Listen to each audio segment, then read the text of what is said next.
Good morning! Wala ni Kamika. So, bago lang tayo gising, and naghahanap ako kung ano yung magandang lutuin. So, naisip ko, meron ako ditong glutinous rice. Ayan, meron tayong glutinous rice. Naisip ko kung gagawa ako ng puto maya or biko. So, nalilito ako. Siguro ano na lang, kasi nakakapagod yung biko dahil dun sa coconut milk na kailangan mo pang lutuin ng matagal. Kaya, puto maya na lang. So, lulutuin lang natin siya sa rice cooker. Meron ako dito coconut cream and dahon ng saging. So, mawala yung aking coconut cream. Hindi ko alam kung saan ko na ilagay. So, iinom muna tayo ng ating mainit na mainom. Meron akong matcha. Tapos, ito yung aking sugar. Tapos, ihabi gawan natin ng Lipton tea. Okay, gagawa muna ako ng inumin.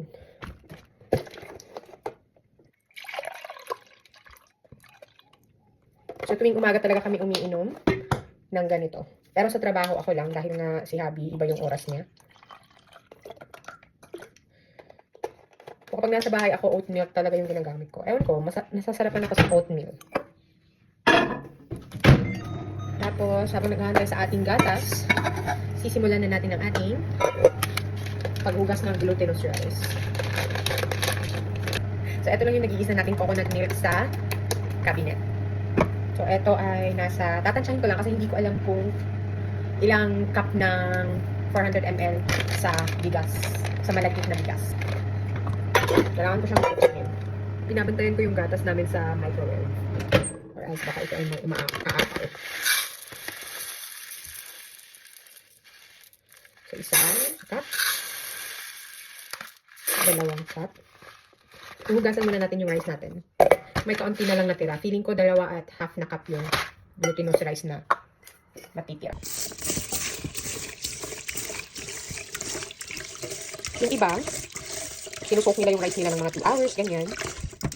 Pag sinusoak mo yung rice, tapos lulutuin mo rin naman. Hindi ko alam bakit. Kasi yung iba nga pala, ini-steam nila. Pero ito sa akin, isasain ko. So, dapat siguraduhin natin na ubos yung tubig. Meron tayo ditong luya. Mas maganda talaga may luya yung ating puto maya dahil nakakadagdag to ng aroma tsaka flavor sa ating puto maya.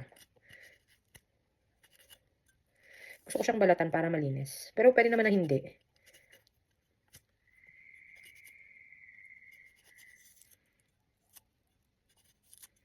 So, ayan. Nabalatan ko na. Natin siya ng malaki.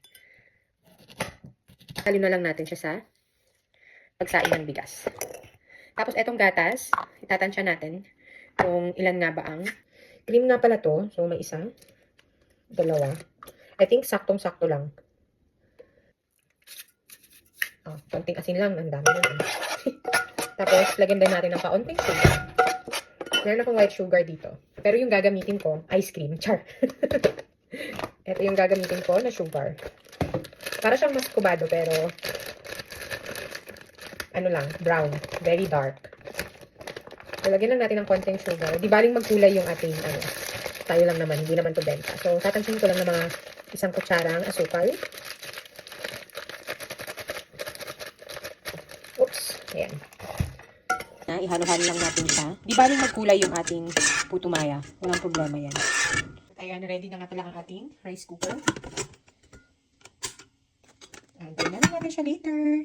So, habang nagluluto tayo ng puto maya, magtitimpla na tayo ng ating inumin. Si Habi ay tulog pa, pero titimplahan ko na siya dahil gigising din naman siya maya-maya. By the way, eto nga pala yung ating banana leaves.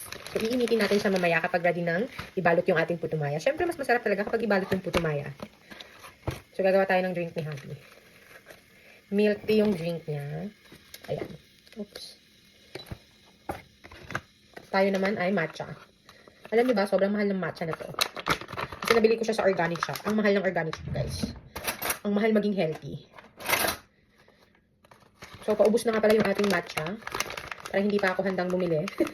Ano to malapit to sa $30. Grabe, sobrang mahal, promise.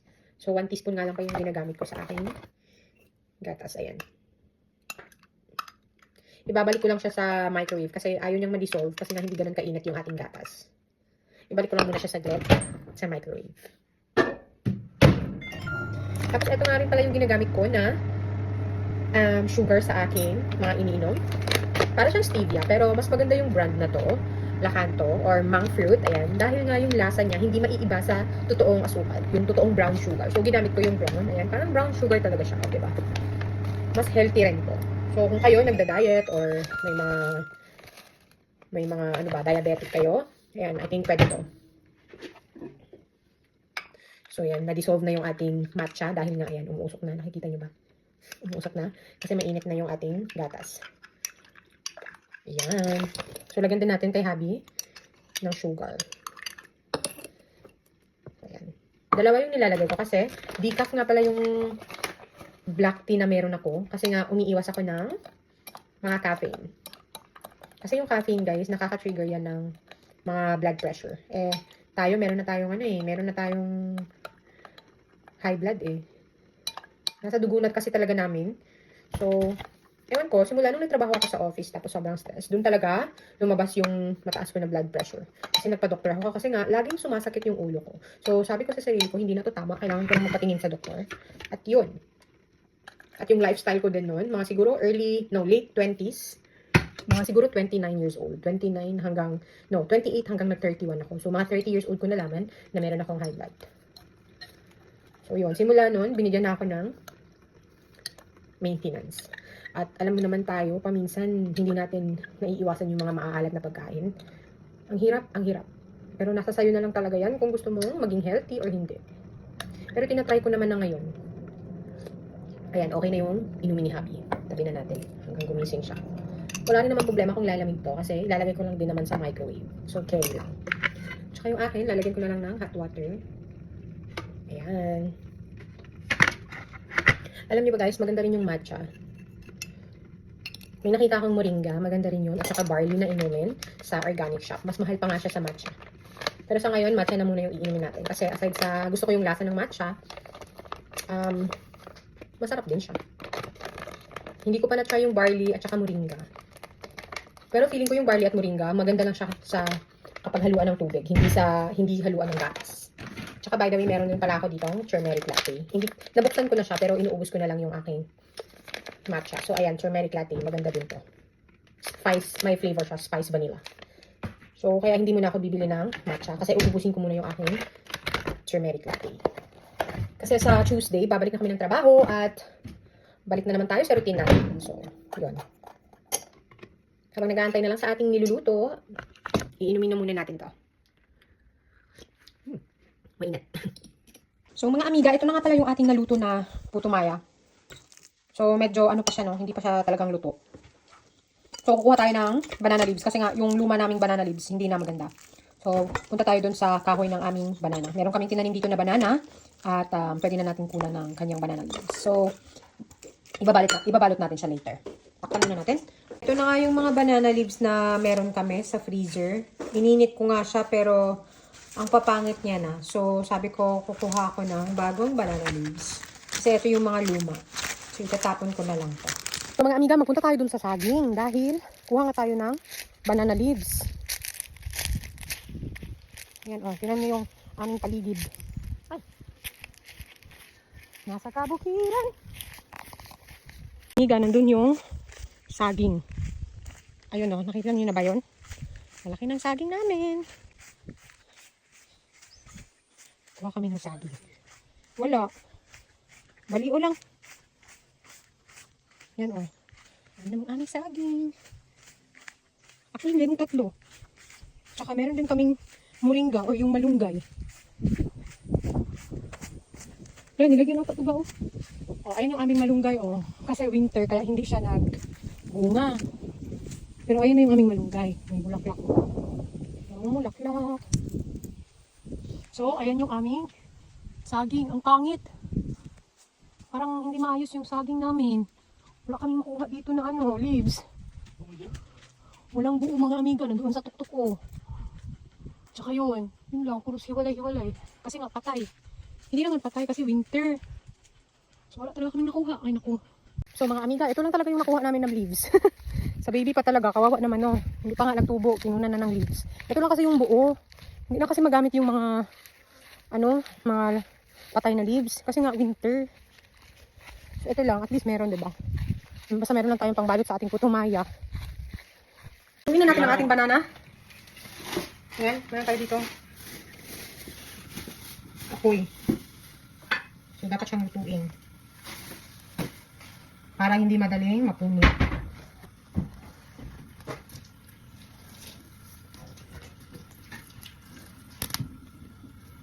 Hindi lang siya tagalan at baka ito'y masunog. So, yan, okay na yan. Ay! Nabasak. Nabasak talaga ang ating banana. So, ito namang malaki. Diba? Parang nasa bukid lang. So, ayan na ang ating leaves. Punasan na lang natin siya or kaya guntingin muna natin. Ayan. Dapat mag-ingat tayo sa pagunting dahil ito na nga lang yung natira na banana leaves na buo. Kasi kapag yung mga putol-putol, hindi pwede. Kailangan talaga natin siya dahan-dahanin pagunting. Tapos punasan na lang natin to kasi hindi naman din to ganun kadumi kay nag-ulan man ng mga nakaraang araw. Panay yung ulan dito. So ayan na. Di baling maliit basta meron. Hatiin na lang natin siya ng so, ay nako. So ayan. At least meron tayong ganyan. Tapos ito pwede pa to alanganin. So yan, try natin. Try natin siya. Punasan muna natin. So, yung ginawa doon, parang ganyan. So, ganyan no. Parang i-rectangle nyo ba? Tapos, ganyan. Tapos, ilagay na dito yung bigas. Ayan. Yun naman yung nagawa natin. O, diba? Hindi pantay-pantay. Pero, okay lang yan. Masarap pa din yan. So, i-steam na lang natin siya ng mga siguro 20 minutes. Mag-prepare muna ako ng pang-steam. Amiga, ito lang yung aming steamer. Maliit lang siya, pero carry na din yan. Diba? Takpan na lang natin siya. Ito na nga yung luto natin na putumaya. Excited na ba kayo? Dahil ako sobrang excited na. At titikman na natin. Oops, napakainit. Kailangan ko siya ilipat ng maliit na platito. Ayan. So, titikman natin siya. Gamit ang ating tinidor, syempre. Titikman na natin. Meron na pala ito siyang konting sugar, kaya okay na hindi natin lagyan ng sugar. Sarap. Ang sarap. Hindi ganun siya ka Tamang-tama lang talaga. Masarap talaga ito may tsokolate. Meron akong tsokolate pero tinatamad na ako gumawa. Kaya okay na to. Ang sarap guys. Amiga, hindi nakatiis. Gagawa tayo ng isang cup lang na charan! O, diba? Kompleto na may ganyo. So, gagawa lang tayo ng tsokolate. Bale, ilan ba yung kailangan? Boil together, 1 to 2 piece chocolate. Ayan. Kuha lang tayo ng dalawa. So, mix-mix lang yan siya at hanggang sa ma-dissolve yung ating tsokolate. Ayan na nga ang ating tsokolate. Na-dissolve na siya at pwedeng-pwede na to. Lagyan na lang natin siya ng konting sugar. Ready na. Ooh. Sarap na ito. Tsokolate. Tableya from Davao. Diba? Umabot dito sa Australia ang tableya ng Davao. Sarap. Lalo-lalo na i-partner ito sa ating napakasarap na putumaya. Ayan. Pero alam nyo ba, kapag kumakain ako ng putumaya, ganito talaga yung ginagawa ko. Parang champurado. Ginawang champurado. Pero ganito talaga ako kumakain ng tableya, mga amiga. Oh my God. Ang sarap.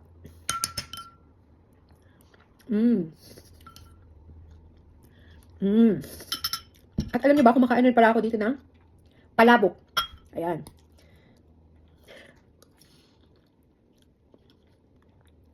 Ang dami ko kasing ginawa na palabok. Kaya tinatry namin ubusin ni Hubby. Ayan. So, ready na naman tayong gumala, mga amiga. Gala-gala na naman for today's video.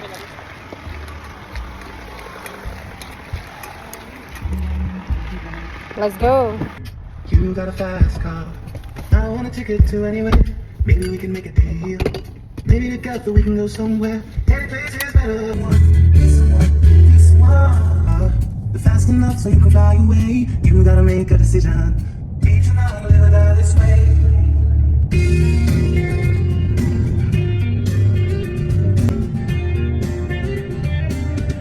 So mga amiga, naghanap ako dito ng pangkulay sa buhok dahil magkukulay ako ng buhok. Tingnan natin. Mura lang dito compared sa grocery. Tingnan nyo. 12 bucks. Sa grocery, mga nasa $30. Pero ito yung favorite ko na brand. Brilliance. So, hanap tayo. Ito. Frosty brown. Bet ko ito na kulay. Kuha ko ng isa. And rose gold. Ayoko mag rose gold. Ito light color. Brown sugar. Nice din. Meron kaming ice cream sa bahay pero bibili talaga ulit kami ng ice cream. Tingnan natin kung ano yung flavor na maganda. Masarap yung mga ice cream nila dito in fairness. So I want that one. Ano pa yung mga dito?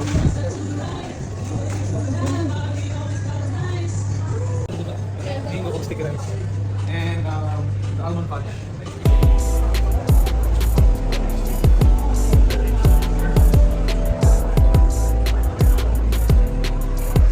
Ito yung kulang gata mga amiga.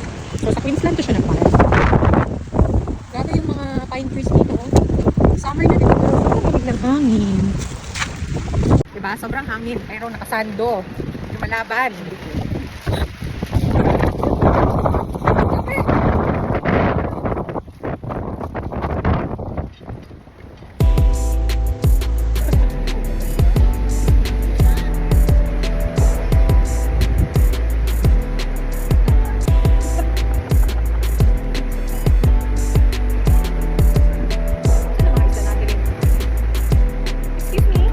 Grabe si mong kwan. Grabe si mong vlog. Hindi, nakaligaw na ka. Ako. Hey! Kasi nakita red bro.